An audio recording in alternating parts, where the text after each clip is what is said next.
माऊली कापसे यांचे प्राचीन ते आजपर्यंतच्या आधुनिक कृषी तंत्रज्ञानावर आधारित मी माधव रूपचंद देवराज आणि माझा मित्र सुभाष बिला सैंदाणे, गलंगी, तालुका चोपडा, जिल्हा जळगाव, आम्ही ऑनलाईन माऊली कापसेचे निवासी आपलं ऑनलाईन ट्रेनिंग घेतलेलं होतं मे मध्ये.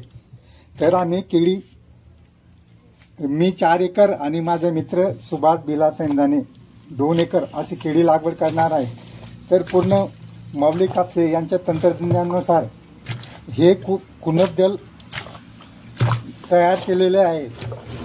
हे 29 जुलै 2025 रोजी ह्या ड्रममध्ये 60 किलो मच्छी आणि 60 किलो गुड. तर मच्छीचे पीस बनवले, 10 किलो मच्छीचा थर दिला, त्याच्यावर 10 किलो गुडचा थर दिला, असा थरवर थर 6 थर दिलेला होता. आज त्याला जवळजवळ 18 दिवस झाले. तर ह्या पद्धतीने तयार झालेलं आहे. तर त्याला आज 18 दिवसात अजिबात दुर्गंधी नाही. तर माऊली कापसे हे सांगतात की 1.5 महिन्यांनी पूर्ण विरघळून जाते, बहुत प्युअर लिक्विडमध्ये येऊन जातात ते. तर आज ह्या स्थितीमध्ये आहे.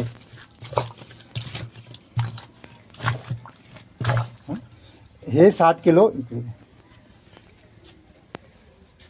आणि ह्या ड्रममध्ये 40 किलो मच्छी घेतलेली होती. तरी हे पण त्या पद्धतीने बनवलेलं आहे. तर दुर्गंधी म्हणून अजिबात नाही केला. आम्ही हे ड्रम मोकळे होते त्यामुळे आम्ही प्लॅस्टिक पेपर आणि पॅक केलेलं, हवा बंद केलेलं होतं प्लॅस्टिक कागदने.